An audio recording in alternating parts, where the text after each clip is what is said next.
पति आया रास्ते पर। इनकी ये आदत मेरी मुसीबत बन गई है। 1 घंटे पहले बताएंगी दोस्त आ रहे हैं खाने पर, और फरमाइश मटर पनीर, गाजर का हलवा, पराठे। पहले भागकर बाजार से सामान लाओ फिर पकाओ।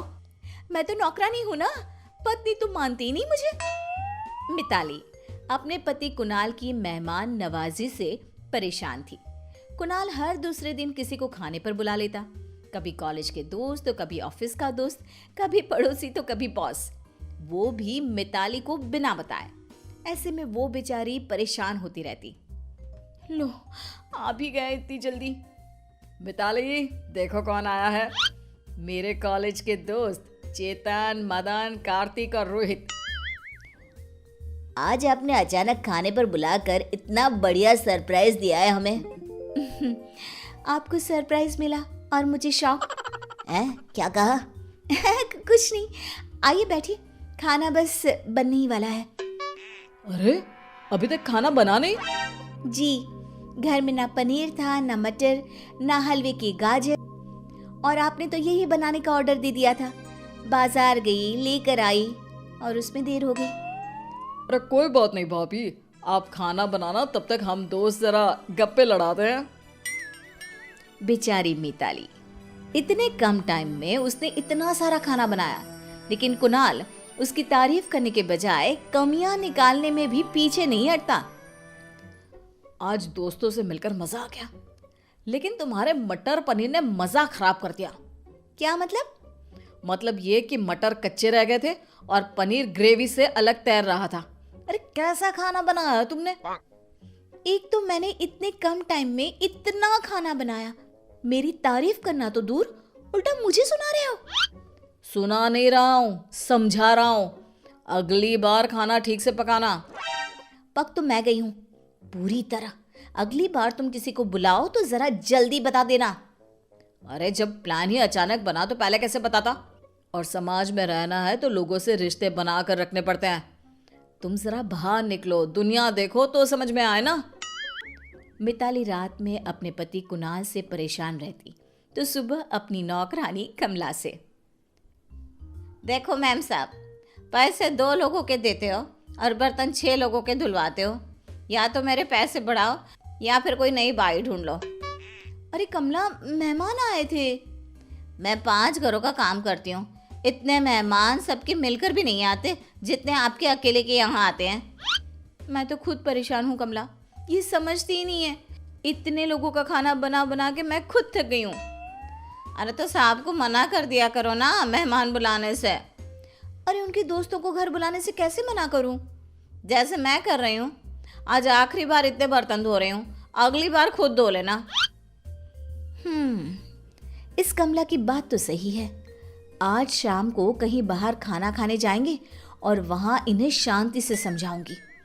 मिताली कुणाल के घर आने का इंतजार करने लगी, लेकिन कुणाल के घर आने से पहले ही उसका फोन मिताली के पास आ गया। हेलो, आप कहाँ रह गए? ऑफिस से निकले नहीं है क्या अब तक? यही बताने के लिए तो फोन किया है। ऑफिस से निकलने वाला था, तभी पता चला कि बॉस की वाइफ बाहर गई हुई है। अब वो कहाँ बाहर खाना खाने जाते हैं। तो मैंने उन्हें डिनर पर इनवाइट कर लिया है। प्रमोशन के लिए बॉस को इम्प्रेस करने का अच्छा मौका है। तुम ना कुछ स्पेशल बनाना, ठीक है? सवाल कुणाल की जॉब का था तो मिताली मना भी नहीं कर पाई और बेमन से लग गई काम पर। अरे 1 चपाती और लीजिए ना बॉस। और बॉस कितना खिलाओगे भाई? अभी तो शुरू हुआ है। मिताली जरा गुलाब जामुन तो लाना। ये लीजिए। मिताली खाना बहुत टेस्टी बना है। कहाँ सर, आज गुलाब जामुन सॉफ्ट नहीं हुए। इतनी जल्दी में बना लिया, वही बड़ी बात है कुणाल। थैंक यू सर, कम से कम आप तो समझे, जरा इन्हें भी समझाइए ना। अरे ठीक है, जाओ बॉस के लिए सब्जी लेकर आओ। कुणाल को मिताली का बीच में बोलना अच्छा नहीं लगा।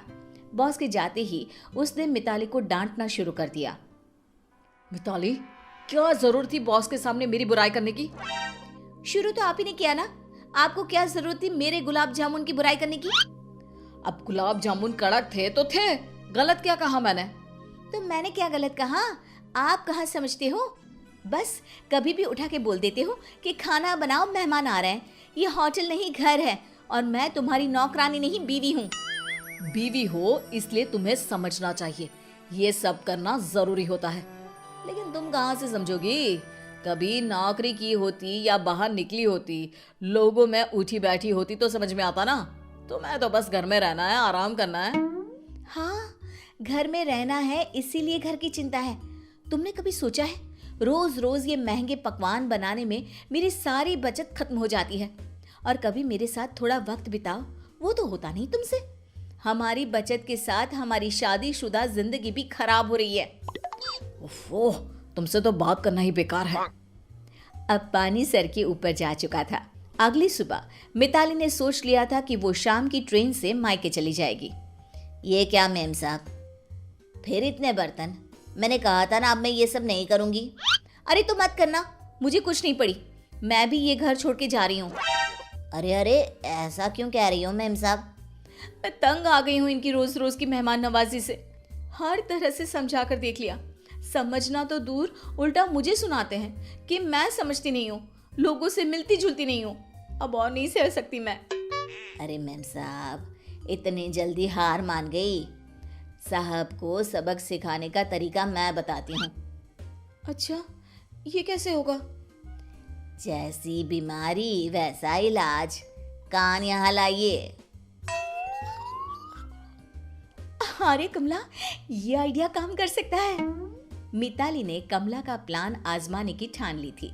अगले दिन अपनी आदत से मजबूर कुणाल ने फिर शाम को फोन लगाया। हेलो मिताली। अच्छा हुआ आपने कॉल किया, मैं आपको ही फोन लगाने वाली थी। दरअसल आज ना मैं कॉलोनी की मेरी दोस्त के साथ बाहर जा रही हूँ डिनर के लिए। आप अपना खाना देख लीजिएगा। अरे लेकिन मैंने तो अपने ऑफिस के दोस्तों को डिनर पर बुला लिया था। हाँ, लेकिन मैं तो घर से निकल ही रही हूँ। तुमने अचानक कैसे प्लान बना लिया? आप ही ने तो कहा था ना कि मुझे बाहर जाना चाहिए, समाज में उठना बैठना चाहिए, तो बना लिया प्लान। अच्छा रखती हूँ, हाँ, लेट हो रहा है। कुणाल को बुरा तो लगा, लेकिन मिताली को कुछ बोल नहीं पाया। आखिर कहा तो उसी ने था ना, सामाजिक बनने को। अगले कुछ दिनों तक ऐसा ही चलता रहा। कभी मिताली अपनी सहेलियों के साथ बाहर चली जाती, तो कभी डिनर के वक्त घर पर किटी पार्टी रख लेती। सुनिए, आज मेरी सहेलियों को घर पर बुलाया है। आप ना आते वक्त पनीर, भिंडी, मटर, काजू बर्फी, रबड़ी और जूस की बोतल भी ले आना। लेकिन आज ऑफिस में बहुत काम था, मैं थक गया हूँ। अरे लेकिन सबको बुला लिया है ना। अब अगर आप ये सब नहीं लाए तो समाज में हमारी क्या इज्जत रहेगी? सब बातें बनाएंगे कि कुणाल और मिताली को मेहमान नवाजी आती ही नहीं। अरे ठीक है, लाता हूँ। कुणाल अपने ही खोदे खड्डे में गिर गया था। अब वो अपनी बीवी की मेहमान नवाजी से परेशान होने लगा था। मैं सोच रहा था रविवार कुछ अलग करते हैं, हमेशा क्या दोस्तों के साथ घूमना। मैं भी यही सोच रही थी, इसलिए मैंने अपने मामा मामी और उनके बच्चों को इनवाइट कर लिया है। रिश्तेदारों से संबंध अच्छे रखना भी तो जरूरी है ना। ये सुनकर कुणाल ने अपना आपा खो दिया। अरे कमाल करती हो तुम, मुझसे बिना पूछे तुमने कैसे बुला लिया? मैं थक गया हूँ तुम्हारी इस रोज रोज की मेहमान नवाजी से। मेरे लिए तो तुम्हारे पास वक्त ही नहीं है। कभी महिला मंडल तो कभी सोसाइटी की किटी पार्टी, कभी तुम्हारी बचपन की सहेली और अब ये रिश्तेदार। तुम्हारा एक पति भी है, ये याद है तुमको? तुम्हें याद रहता था कि तुम्हारी एक पत्नी भी है? जब तुम रोज किसी न किसी को घर पर खाने पर ले आते थे या दोस्तों के साथ बाहर चले जाते थे, तुमने सोचा था मेरे बारे में कि मुझे कैसा लगता होगा? बस खाना ही बनाती रहूं मैं। जब खुद पर बीती तो कुणाल को मिताली की बातें समझ में आने लगी। वो चुप हो गया। मेहमान नवाजी हो या सामाजिक व्यवहार, अति हर चीज की बुरी होती है। हर चीज का संतुलन जरूरी होता है। मैंने ये सब आपको सबक सिखाने के लिए ही किया है। तुम सही कह रही हो मिताली, मैं गलत था। मैंने कभी तुम्हारे बारे में सोचा ही नहीं कि तुम इतना सब कैसे करोगी। तुम क्या चाहती हो, तुम्हारा मन क्या है। मैं फिर कभी ऐसा नहीं करूंगा।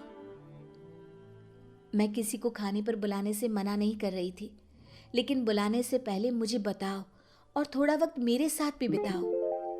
आखिर कुणाल की समझ में आ गया कि समाज और परिवार में संतुलन होना जरूरी है।